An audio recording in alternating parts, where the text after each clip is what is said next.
When it comes to mindfulness, where do you see leaders struggling the most? A lot of leaders burn themselves out trying to take care of the team, that it is their responsibility to take care of their team at all costs. But I don't believe that at all cost piece is true. Don't get me wrong, you have to take care of the team, but if you're not taking care of yourself, then you can't be the best leader that you can be. You're going to end up burning out, or you're going to end up resenting your team. Being mindful of what it is you need, I believe there's an absolute correlation between that and being an effective leader. That leads us right into one of your quotes, loved leaders lead best. A loved leader is somebody who is being respected, but is being respected for who they are, not because they're a tyrant. You're able to influence your people through who you are, not because of fear. And I believe that's a critical piece that a lot of leaders get wrong. The other side of that is that as a loved leader, you have to love your team, because as a leader, those people don't work for you.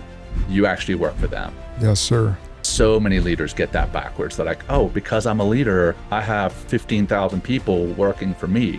No, as a leader, you are working for 15,000 people. You have to clear obstacles. You have to make the way for them to be able to accomplish what it is they need to do. And that's the difference.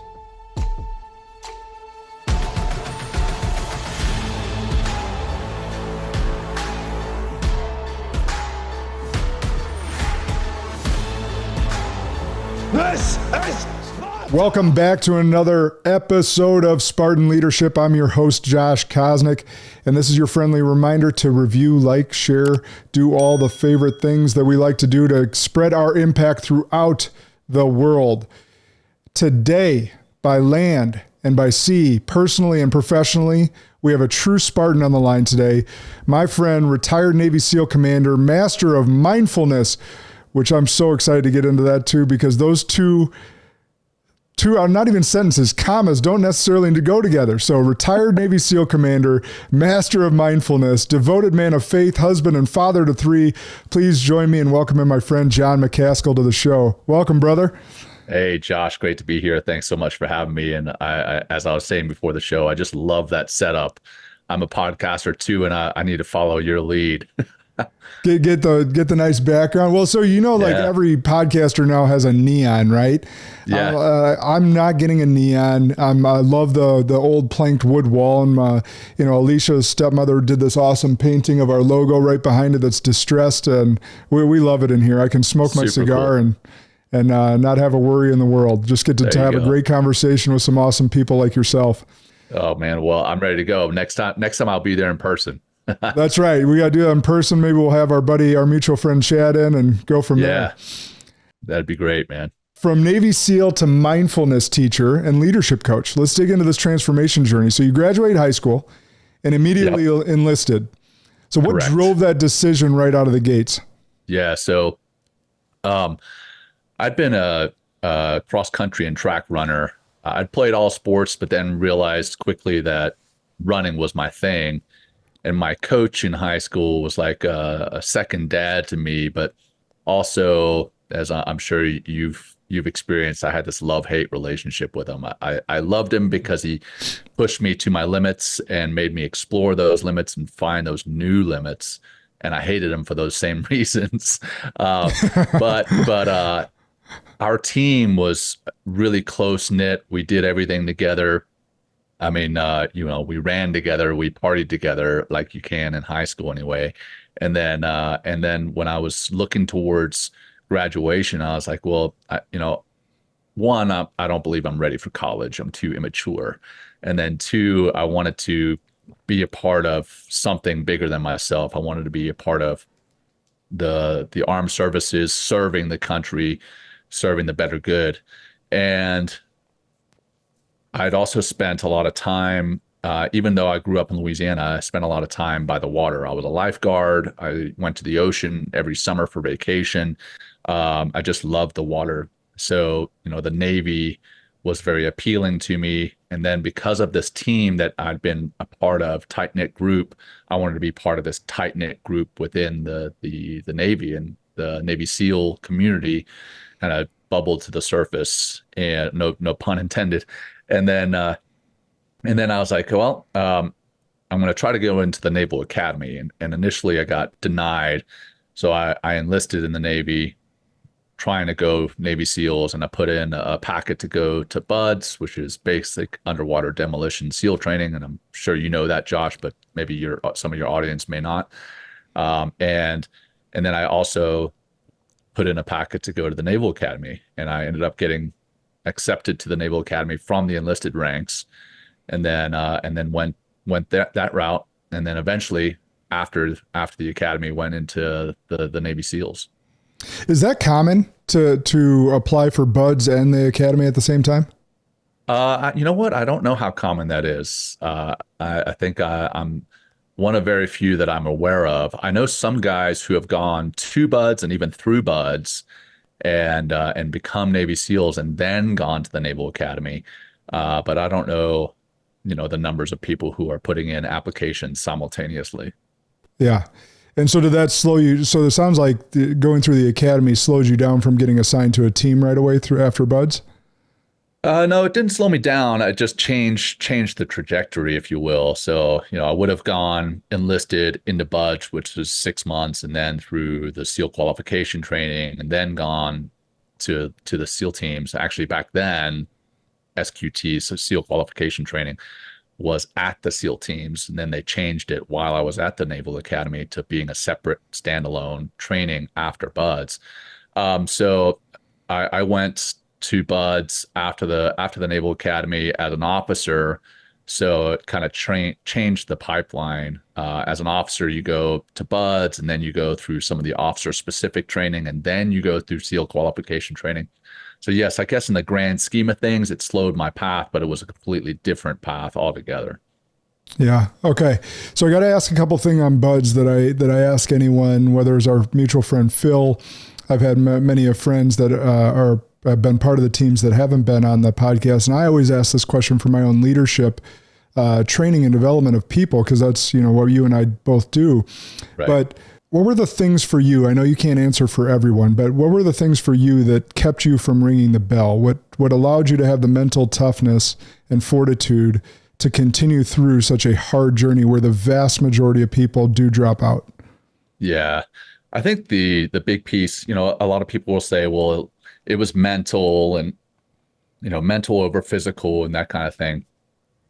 For me, I think the big piece was that I had a larger goal in mind. Guys who show up at BUDS and their end all be all goal is to get to BUDS, they don't make it. And then the guys who have an end all be all goal of getting through Hell Week, they may get through Hell Week, but then they don't make it to the SEAL teams. My goal was not to get to BUDS. It wasn't to get through BUDS. It was to become a Navy SEAL. And having that goal, I believe, is what differentiates those who make it to the SEAL teams and those who don't. Yeah, there were times that I considered quitting, and I needed something to kind of reach down into my soul and grab a hold of to stay as part of the BUDS class that I was in. I was in BUDS class 239. We had a winter Hell Week, which is a point of pride for SEALs to have gone through a winter Hell Week. But there were absolutely times when I considered quitting, but reaching down into my soul and knowing that my long-term goal was to be a SEAL, and again, not to get to BUDS or through BUDS. I think that was the differentiator. And in that moment where your mind's going, just go ring that bell. It's going to be so much more comfortable. Just go. You can get warm. You can get food. Your mind's playing all those tricks on you. For sure. What was it that you dug? What was that specific thought that you grabbed to hang on? Yeah. Well, I'd seen guys quit, and I'd also seen that almost immediately upon quitting, because once you ring that bell and you say, I'm done, there's no going back. You don't go get your warm cup of hot cocoa and go sleep in the bed for a couple hours, and then you're like, hey, you know what? I actually do want to go back. There's no going back. Yeah. And I had seen the guys who rung the bell, a large majority of them regretted it. Yeah, their face. And exactly. So I decided that quitting was actually harder than going through the training. We actually have a Mhm. plaque for our buds class. It says "Too dumb to quit." And I felt that, there were times when I was like, man, quitting would be easy. But then when I really kind of peeled back the onion, I was like, okay, yeah, going and ringing that bell might be easy, but then everything that you deal with afterwards, the regret, the pain, the now what am I going to do, right? I think that was what one of the other reasons I kept from ringing the bell is knowing the fallout of actually ringing the bell, the emotional and mental turmoil that you face after quitting. Dude, that is so good. That's one of the more powerful things that's probably ever been said. Is quitting. Once you peel the onion back, quitting would have actually been harder than just pushing forward. And so I think that's a very similar analogy to anything in life. Anything hard that we're attempting, whether it's entrepreneurship, whether it's a physical demand, going through buds, it's going to be harder on you post quitting. Yeah. With regret and shame and guilt and all the different feelings and emotions you're going to have than actually just pushing forward in the moment. Absolutely, man. And, kind of a morbid analogy here is I've spoken to people who have tried to take their own lives and not succeeded. And immediately upon, whatever act it is they're doing to try to take their lives, immediately upon it and their survival, they regret it. And that kind of same thing, I mean, definitely it's much more drastic with regards to suicide, but there's definitely a regret in taking that action for those who get an opportunity to regret it. So it's pretty wild. My friend Kevin Hines, who survived jumping off the Golden Gate Bridge, would attest to exactly what you just said. He had regret as soon as his hands left the rail, and now he's going 70 miles an hour downward towards the San Francisco Bay. Can you imagine? Can't even imagine. And I'm so thankful that he's here to tell the story, because he has championed and now has completed, not just him, but the support of the community and actually some politicians in San Fran. It took way too long, but now the Golden Gate Bridge officially has a net so that they never have another suicide from that bridge again. So my sister-in-law lives in San Fran and told me about that. So he can attest to exactly what you're saying. And the other thing that you said that's really profound, because it's a Stephen Covey habit, 7 Habits of Highly Effective People, begin with the end in mind. Make sure you have the proper end in mind to go through with whatever you're going to go through with. Don't shortchange yourself. You got through it because you had the proper end in mind. Yeah. Yeah. And like you said before, that applies to entrepreneurship, right? I don't want to start a business. That's not your goal. Your goal is, what does the business do? Does the business serve people? Does the business, build houses? Does the business do X, Y, or Z? That's your goal. And you got to set that as your end state, just like you just said, man. Yeah. So good. All right. So you quickly became a high performer in the Navy and proceeded to become a leader on the battlefield within the operations center and around the boardroom table now. So 24 years in total, and you've become a true master in your domain. So you're speaking to a lot of lifelong civilians right now who may benefit from having this broken down further. Walk us through your time in the Navy. Which ranks did you hold, and what did it take to climb up that mountain? Well, yeah. So spent 24 years total in the Navy. 19 of that was as an officer. The first few years, you're just going through training. As I was an ensign, which is the lowest rank in the officer world, going through buds. And then soon after that, I went to SEAL delivery vehicle training, which the SEAL delivery vehicle is like a miniature submersible, a mini submarine. And you learn how to drive, or we call fly. You learn how to fly that underneath the water and navigate it and everything else. And I pinned on the lieutenant junior grade rank there, which basically, if you have a pulse, they're going to promote you. If you can kind of fog up a mirror with your breath, they're going to promote you. Very few people don't get promoted to lieutenant junior grade. And the same thing for full lieutenant as a Navy SEAL or as a naval officer, period. So I ended up putting on lieutenant and then lieutenant commander. I was down at Special Operations Command Central, SOCCENT is what it's called, down in Tampa. Put on lieutenant commander there, and then finally put on commander when I was at Naval Special Warfare Group 4 in Virginia Beach. And ironically, normally when you put on the rank of commander, you go and you command a SEAL team. But I'd run into a couple of problems or challenges, if you will. The first being that my, at the time, 6-month-old daughter had a massive surgery that I had to be there for, and I had to be there to support her, I had to be there to support my beautiful bride. And that kind of changed my priorities. So I transitioned from the active duty corps to what's called full-time support, which are the guys and gals who work full-time, but they're reservists, making sure the reserve community is capable of being mobilized, which was not exactly how I anticipated my career going. And so as a commander, I was picked to command a reserve unit, not a SEAL team. And this reserve unit was out in Salt Lake City.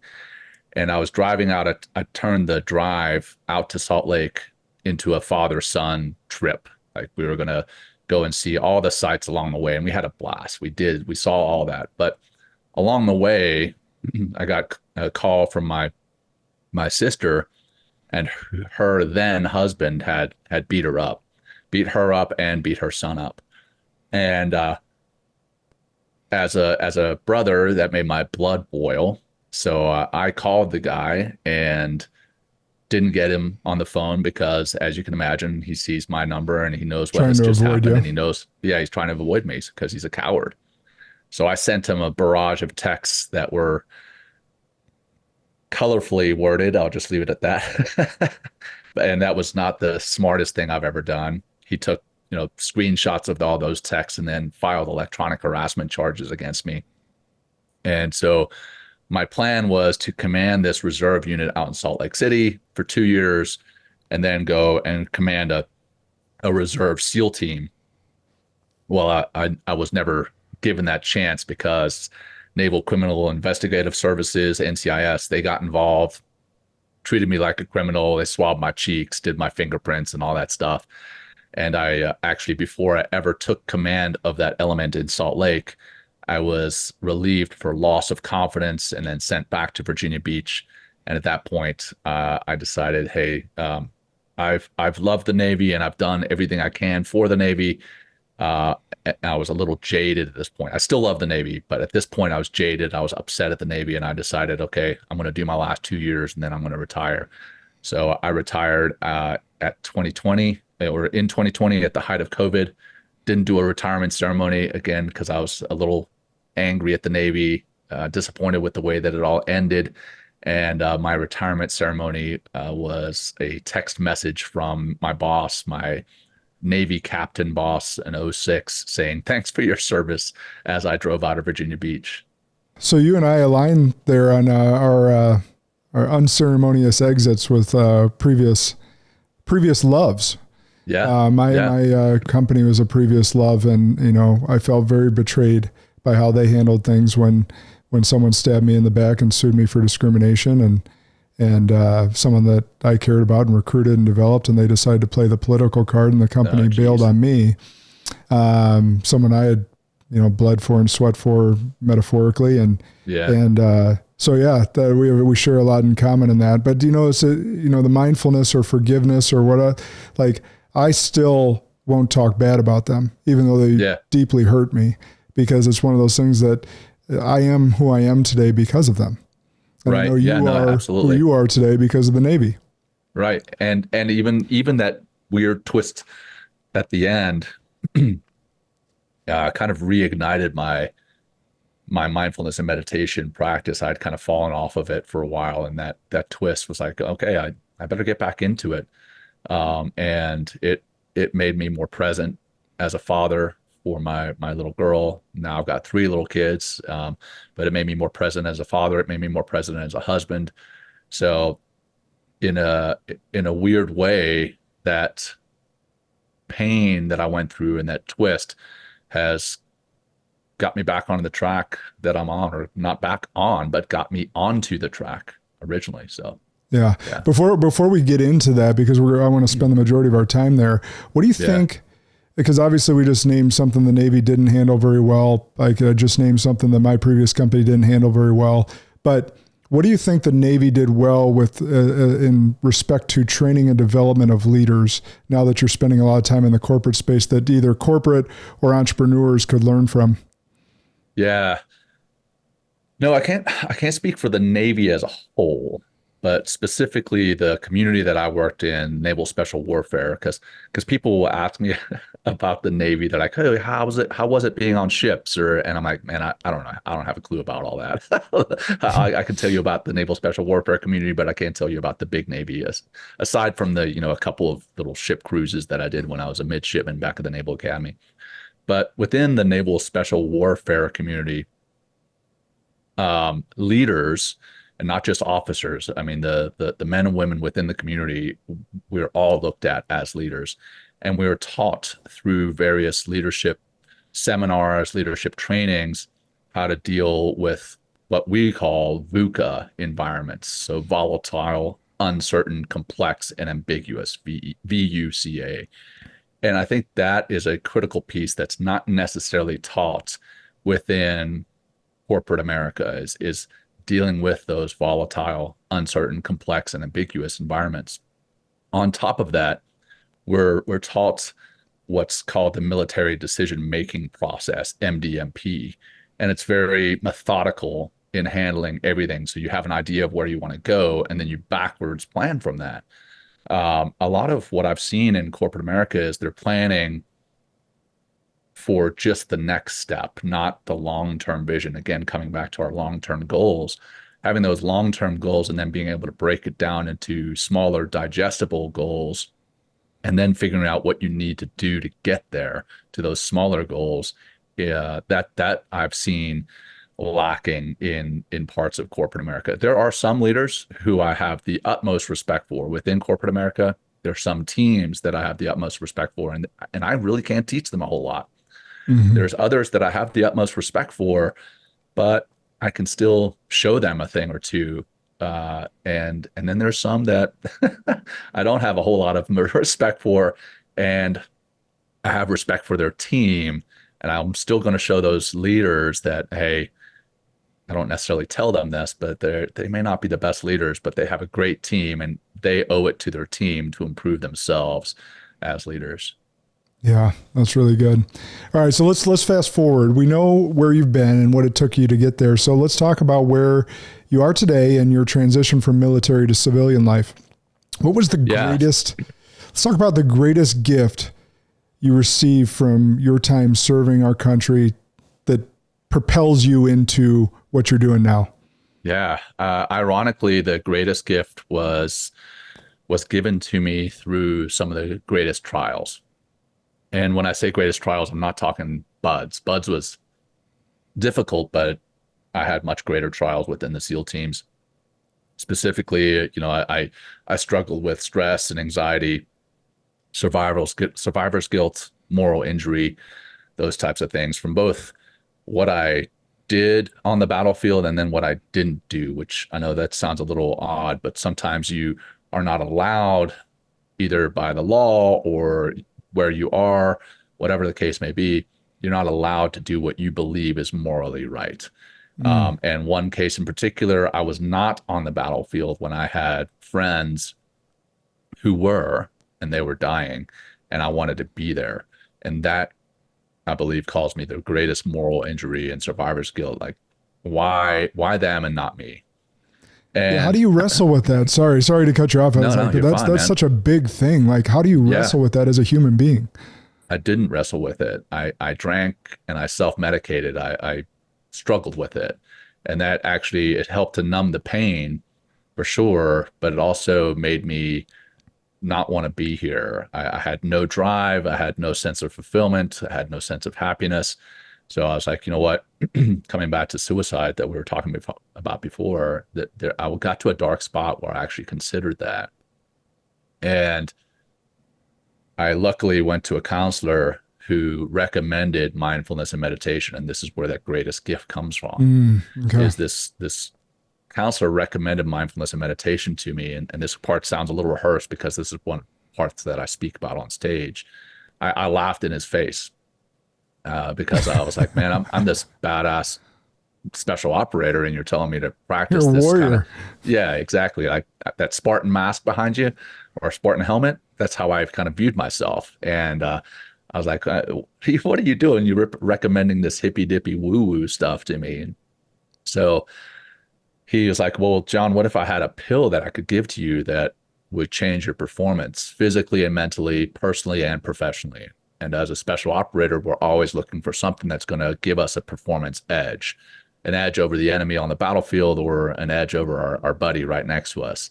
And now I'm like, okay, well, yeah, of course I'll take that pill. And as I'm sure you can imagine, that pill is not a pill at all. It's mindfulness and meditation. So now he's sold it to me as a performance enhancement. So the next day I go and download the greatest meditation app out there. And as a type A personality, I sit down and I think to myself, I'm going to crush this meditation, right? Which is not the way to go into a meditation.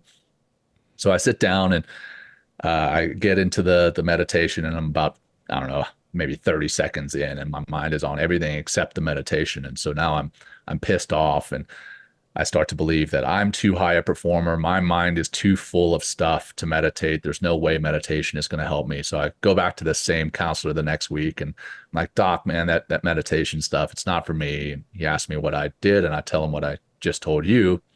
And he says, well, that's like lining up at the starting line of a marathon without ever having run a step before, or like going into the weight room and getting under 350 pounds on the bench press and never having lifted weights before. You can't do that. You got to work your way up.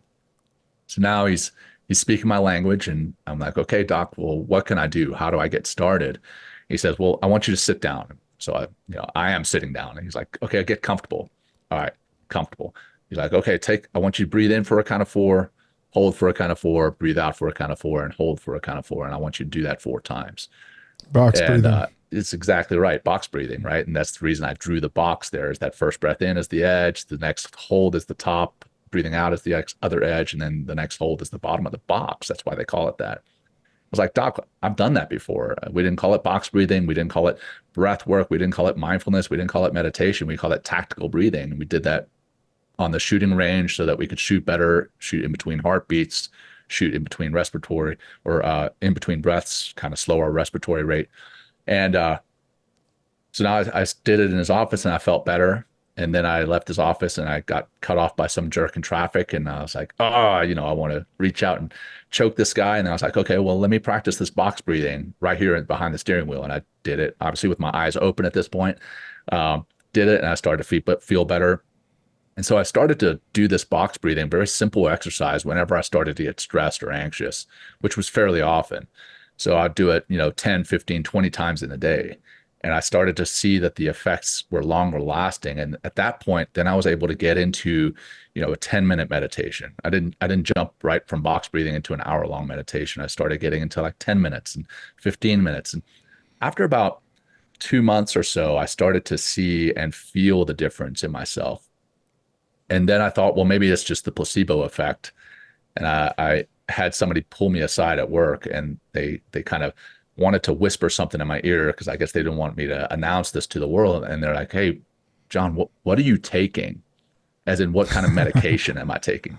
And I was like, at this point, I'm like, well, I either tell this guy that I'm meditating or I lie. And I thought, if I tell him that I'm meditating, he's going to turn around and walk away and never talk to me again. But let's take a chance. So I told him, well, I've been meditating for about 2.5, 3 months. And he's like, what? Really? Tell me more about that. So it was kind of a completely different reaction than I had anticipated. So I told him about it, and he started getting into it. And it changed the way he presented himself and the way that he showed up in his life. So mindfulness and meditation has changed my life for the better, quite literally. And even more so, it's saved my life. And I've seen it change other people's lives. The people that I've introduced it to, I've seen it change other people's lives who practice with me. And so now I see it as a duty and even furthermore, an obligation to pay it forward and share it with anyone and everyone who will listen. So that's so good. So I got a question because we get, I'm a Christian. I know you're faithful as well. And it's like, sure. Some people in the Christian space think that meditation and mindfulness is, like you kind of mentioned, woo-woo or something that's not of the faith. How do you respond to people like that? Yeah, I get beat up quite often about that. Great question. So, and you see me shifting in my seat because I'm starting to get a little uncomfortable, because I do get uncomfortable with that question, but I see it as supporting my walk into faith. When I get up in the morning and I'm ready to do my quiet time, and my mind is on work or my mind is on everything except my quiet time, when I sit down, I actually start by meditating. I meditate first before I get into prayer, before I get into the scripture reading. And I find that when I do that, it settles my mind so that I can feel the Spirit and I can feel what it is that I would like to speak to my Heavenly Father about. And when I do that, my prayer, I believe, is more impactful. It's not just something that I'm going through to go through the motions. It's something that I'm doing because I want to connect with God. Mm-hmm. And then following that, when I'm in the scriptures, I am more present and I'm paying attention. And again, it's not just something I'm doing to go through the motions. I'm paying attention to what is being said, and I'm feeling what it is that I'm reading. So I feel that piece, it absolutely strengthens my walk of faith. Now, over and above that, I feel that people who say that mindfulness and or meditation is something, that is from Buddhism or Eastern philosophy, yes, there's definitely a lot of that. But that's like saying that kindness is exclusive to the Christian faith. Mindfulness and meditation is not exclusive to any particular faith. Certain ways are, and I don't meditate in those certain ways, but mindfulness, being present in my body, in my skin, paying attention to the present moment, that I believe makes me a stronger Christian. And if you open up the Bible, how many times is meditation mentioned? It's mentioned several. Jesus meditated. Mm-hmm. Now, what his meditation looked like, it certainly wasn't what a lot of us envision when we envision meditation. It was him being quiet and paying attention and meditating on something. And that's not very different from what I do. It's meditating on something, paying attention to the present moment, paying attention to my breath, paying attention to something that is going on in my life, and limiting what it is I'm thinking about to only that one thing. So I see it as supportive to my faith and not something that's contrary to it. Great answer. And I don't get uncomfortable in talking about this. I know this is your world, so you probably get asked far more often, but I see it as very analogous. And again, it goes back to beginning with the end in mind. If your end in mind of meditation is to grow closer to God, to get quiet and listen to what he has to speak into your life, then that is a great form of meditation and prayer and growing closer to God. And it's interesting. I'm not an expert in this by any means, but I actually was in my first group meditation that was led by a good friend of mine, neuroscientist, who is not a Christian, but he's very, very deep in spiritual world. And he actually knows the Bible far better than a lot of Christians I know. So that's why I like hanging out with him and getting his perspective. But we were in this group meditation and I got this yellow, like glowing spot between my eyes. And I was asking him about it. He's like, "Oh, your third eye opened." So here's what's fascinating about that. I'm sitting in church, actually 2 Sundays ago, and we're doing, a little bit of quiet time, confession, stuff of that nature. And that same spot opened. Wow. And I actually had my eyes closed and I could actually saw a glow without my eyes are closed, and I could see a glow of the pastor standing up there, the cross behind him, the cross that was to the right of him, and just this bright glow in the center of my, vision. And I opened Wow. my eyes, and it was exactly how I envisioned in my head, where he was standing, where the crosses were, everything. And so it was the exact same glow. So I'm not an expert by any means, but what I'm saying is, like, I don't think they're dissimilar. It's what is your intent when you go to meditate? Right. I agree fully. And, you know, I am a man of faith, and I had a friend tell me one time, he said, religion is sitting in church thinking about being in a boat, whereas faith and spirituality is sitting in a boat and thinking about God. I was Mm, like, right on, man, because there was a lot of people, like you said, that your friend there knows the Bible better than a lot of Christians. Well, there are a lot of people who go to church because it's the right thing to do as far as what society sees. But when you ask them about their walk of faith, they don't have one. right. But then there's a lot of people who may not go to church, but they have a stronger walk in faith. And that I believe is the more important walk. Absolutely. All right. So you now spend your time pouring into others in need of the gifts and lessons you've already received. So mindfulness teacher and leadership coach. Is, in your belief, a correlation between the two, mindfulness and effective leadership? 100%, man. Now, what that mindfulness looks like, it may not be meditating, but it is being present in a conversation with your people. It is being present and aware of what it is you have in the present moment compared what you need in the future as a team, as an individual. It's taking care of yourself, because as a leader, you have to take care of yourself. We hear all too often, hey, you got to take care of the team, take care of the team, take care of the team. And if you take care of the team, they're going to take care of you. That's not always the case. A lot of leaders burn themselves out trying to take care of the team. And that, don't get me wrong, is very important. You have to take care of the team. But if you're not taking care of yourself, then you can't be the best leader that you can be. It's just like being a parent.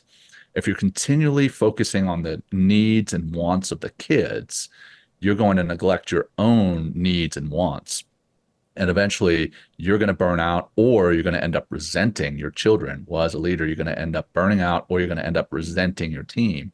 So being mindful of what it is you need, taking care of yourself, I believe there's an absolute correlation between that and being an effective leader. I always call it the intersection of wellness and leadership. And that's where I try to live, and that's where I try to teach from, is that intersection between the two. That's so good. That leads us right into one of your quotes, loved leaders lead best. Tell us more about that. Yeah. So I certainly don't condone, being a soft leader and giving in to everyone, and soft, SOFT, not soft, SOF. And what I mean by that is you're not giving in to your people and giving them all their wants.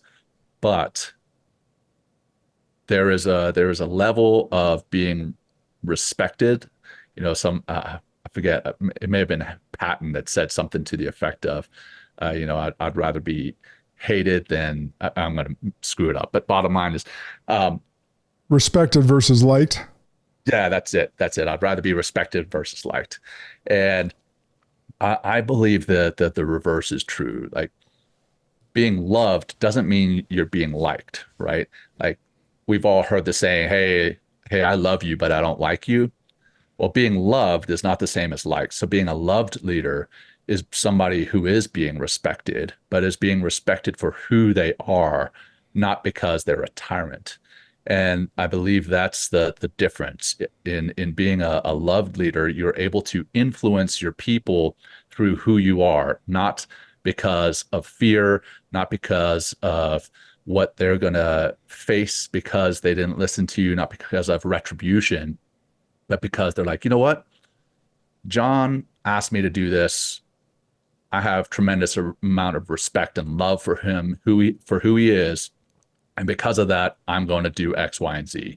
And I believe that's a critical piece that a lot of leaders get wrong. The other side of that is that as a loved leader, you have to love your team, because as a leader, those people don't work for you. You actually work for them. Yes, sir. And so many leaders get that backwards. They're like, oh, because I'm a leader, I have 15,000 people working for me. No, as a leader, you are working for 15,000 people. You have to clear obstacles. You have to make the way for them to be able to accomplish what it is they need to do. And that's the difference. Yeah. And if we go back to Jesus in the Bible, Jesus was the greatest example of a servant leader of all time. And Absolutely. so it's, I always tell people that, like, whether you believe in Christianity or not, believe what John and I believe, take it out of it. If you study Jesus's life, it's the greatest example in servant leadership you will ever see.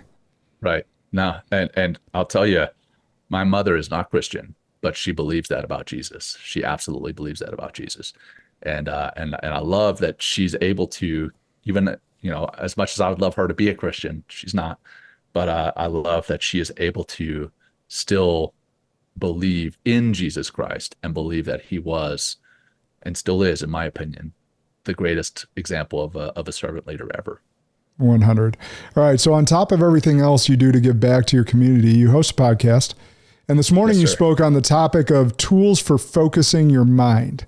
And I love this. Before I ask the question, I want to tee this up because I've been focused a lot on the people that I coach lately about intentionality, because I'm in my third round of 75 hard, third year in a row. Oh, nice. And the intentionality that I'm forced to have because of the busyness of my schedule, on top of doing 2 workouts a day, getting my reading in, all the different stuff, you have to be intentional and you have to have a focused mind. So why is it so powerful to live more intentionally, in your opinion, and less emotionally reactive? Sure, man. Well, this particular episode that you're referencing was done by my podcast co-host. I was out of town, so he was fantastic and he recorded himself. But I will tell you, intentional living, it's very easy to just get into a rut and just start living life as it comes at you. And after a while, you look back and you're like, holy cow, 5 years, 10 years, 15 years, an entire lifetime has passed and I haven't been intentional about any of it. When you're intentional, you're going to live the life you want to live, and you're going to take things that happen, quote unquote, to you, and you're going to see them as happening for you. Even the disastrous things that happen in your life. Recently I've had a challenge pop up in my life, and I won't go into details, but there was definitely a desire or a natural human reaction to be like, why is this happening to me? And then I was like, oh, you know what? I need to practice what I preach. Take a step back and think about, why is this happening for me? And when I could reframe that, then I could get more intentional about, okay, now because this is happening for me, what do I do with it? And that, I think, is a huge change to like reframing the way that we live our lives, and coming back to the very beginning, coming full circle back to, buds and not quitting. You got to choose your hard, choose your hard by learning to respond in what happens for you, or the hard is reacting to what happens to you. So that's how I believe living intentionally and living more focused is really that's so good. A great way to be. I can double stamp that because the situation that I spoke of earlier with someone suing me and me going through 2 years of clearing my name and not just like being accused of being an ist, whether it's a racist, whether it's like all the different ists that are thrown out there nowadays, too flippantly, in my opinion, right? It's to demean the person, it's to trash their name, it's to continually drive someone down. Now, if someone's truly, hurt that person, I understand that they should be thrown under the mud, but those that are doing it to people unjustly, there's a special spot for that person we won't reference, but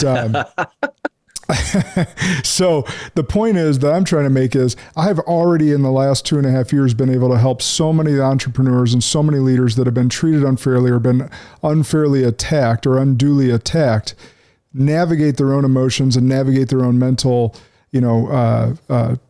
difficulties with that, because I've been able to fight through it, and I'm still standing here today and still living a great life and having worked through that. And by the way, the people, like, you find out you're so worried, and my wife was so worried about the people that what they were going to think, and all, like, the people that matter, that know you best, they already know it's bullshit, and they stand by you. The people that never mattered, they never mattered. That's right. So That's it's right. They just fall away. interesting. So it happened for me, as hard as it was to go through it, as hard as it was to get up every day, as hard as the betrayal was, it happened for me to help others now and be able to pay that forward. So can definitely right. double stamp what you said there. So let's talk more mindfulness. When it comes to mindfulness, where do you see leaders struggling the most? Yeah, man, I think it comes back to what I mentioned before is a lot of them view leading the organization that it is their responsibility to take care of their team at all costs.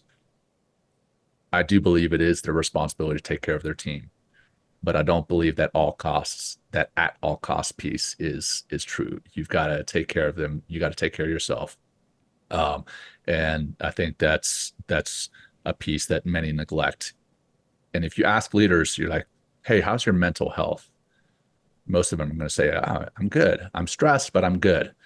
But then you ask them, well, how are you sleeping? A lot of the time, that's where you truly find where a leader's mental health is. If they're not sleeping well, if they're burning the candle at both ends, sleeping 4 or 5 hours a night, eventually they're going to break down. And that's mentally, physically, emotionally, they're going to break down. So we've got to start taking care of ourselves as leaders. And in doing so, then you're going to be able to better take care of your team. Yeah. Yeah. One of my favorite questions, and for any leader out there, ask yourself this question if I'm not, or John's not directly coaching you. What 2 a.m. thoughts do you have? What keeps you up at night? Yeah, I asked this question, by the way, John. I asked this question when I was just a financial planner, and not just a financial planner, but like my role wasn't to coach. It was literally to help people find financial freedom, whatever that meant to them. And from when I worked a lot with entrepreneurs and business owners, that was kind of my niche. And I would ask that question because I want to know what struggles or what problems they have could I directly fix. Now, if they're business related and, the ideas are just going, that's an entrepreneurial curse. Like we have those, right? Yep. That being said, if it's mental related, if it's something that you get a different answer for that's more interpersonally or personally, I should say, then we got to think about this mindfulness. Then we got to think about giving guidance to go see a therapist. I'm not a qualified therapist or counselor. So I will give those recommendations often because that's not something I can necessarily am qualified to help with. I can give my personal experience, but me digging into the past is not something I'm qualified to do. So that mindfulness recommendation, seeking a therapist or counselor so that you can get the sleep, because study after study will tell us that lack of sleep will harm us far more. Actually, I just saw something recently. You can go a week without food. You can go a few days without water, potentially up to a week before your kidney starts shutting down. But sleep, you'll go batshit crazy if you go a week without. I can attest to that. In Navy SEAL training, we go through Hell Week and we go that whole week, we get about 3 hours sleep total. And man, towards the end, everybody is hallucinating and seeing all sorts of things. And I know that there's been studies where the individuals who tried to like set the world record for the number of days without sleep, they did themselves permanent mental damage by doing that. Our brain, our body, there's a reason that we sleep. There's an awesome book, I'm going to forget the author, but it's called Why We Sleep. And it explains, well, exactly what the title says, why we sleep, why we need it, what's happening in our body, what's happening in our mind when we sleep. And it's critical. It's critical. Yeah, even to the point, if you just want to gain more muscle mass without proper sleep and rejuvenation, your body won't adapt to the way you want it to adapt to. That's right. So there's so much behind it. So I know we got a little bit of time left. Our time is coming to an end. So 2 final asks of you. This is a question I ask at the end of each podcast, and I'm sure you have several strong opinions on this. So go with your gut. What is an unpopular belief that you hold to be true that most others would disagree? I still I hear all the time that this country is going to hell in a handbasket. And I don't believe that. I believe that we have some challenges to overcome. And I think that if we can come together as a country to work through those challenges, we're going to be stronger. And unfortunately, where we struggle is that coming together piece. We're very divisive between one party and the next, one religion and the next, whatever. If we can see what this country was founded on, and that is coming together to support one another and having the freedoms that we all celebrate, then I think this country is going to continue to flourish. But it's going to take some time. Really good. I agree. All right. And lastly, these episodes are released in the morning. Do you mind sharing your gift with the Spartan Leadership community with a morning meditation practice? Oh yeah, man. I'd love that. Yeah. I mean, easy meditation practice. So you actually want me to lead one right now? Yeah. Yeah. If we have 6 minutes before you're, I know you're cut off. So yeah. So, pretty easy one. It's just a very quick body scan. Nothing super in depth, nothing religious, nothing, you're not going to levitate after this thing, but go ahead and get comfortable, whatever that looks like for you. And when I say comfortable, I mean physically and psychologically. Sometimes people like closing their eyes and they feel that's safe. Sometimes they don't. And if that includes closing our eyes, then I invite you to do so. And we're just going to start by bringing our attention to the physical sensation of our breath, of your breath. Noticing the rise and fall of your chest and belly as you breathe in and as you breathe out.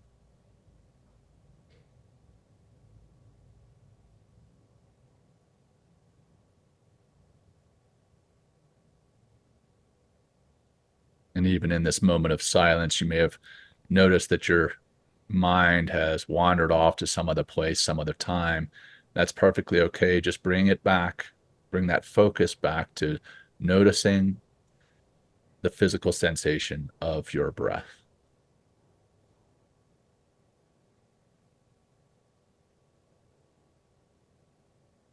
And then shift that attention down to the physical sensation in the tips of your toes, noticing the physical sensation in the tips of your toes and the tips of your toes only.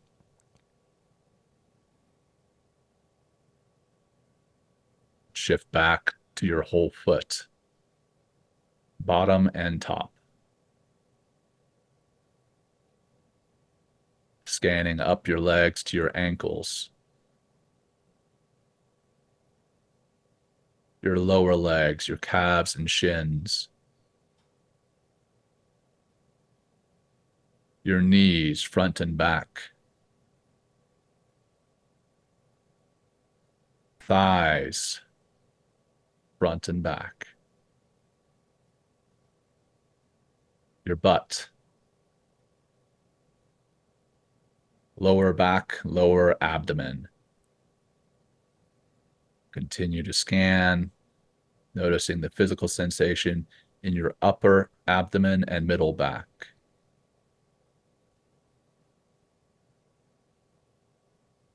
Chest and upper back.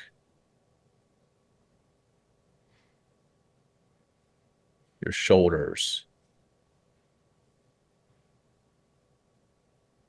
Now shift that focus from your shoulders out to the tips of your fingers. Scan back to your hands, front and back. Your wrists.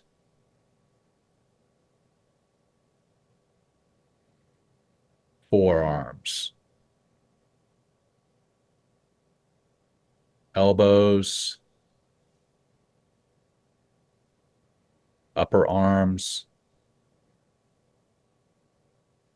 Into your shoulders again. Into the back of your neck. Scanning up from the back of your neck into the base of your scalp. Scanning, scanning, scanning to the crown of your head. Moving forward to your forehead. Your temples. And your jaw. coming full circle back to your mouth and your nose, noticing the physical sensation of the air passing into your nose as you inhale and out over your lips as you exhale. And we'll conclude with one more deep cleansing breath. Deep breath into your belly, into your chest. Hold and relax. And as you let that go, go ahead and start to bring some movement back into your body, maybe wiggling your fingers, your toes, rolling your shoulders, rolling your neck. And that, ladies and gentlemen, is a morning meditation for you. Simple, sweet, and hope that you guys enjoyed it, got something out of it. It was great. And I hope that if anyone was driving, that they took a pause and either pulled over or we're going to rewind that later. That's right. That's right. But thank you for that. Thank you for your time today. Thank you so much for your service to our great country.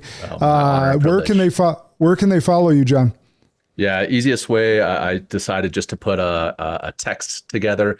And if you text the word mindful, MINDFUL, just one L at the end, mindful, to 33777, that'll give you all my stuff. Awesome.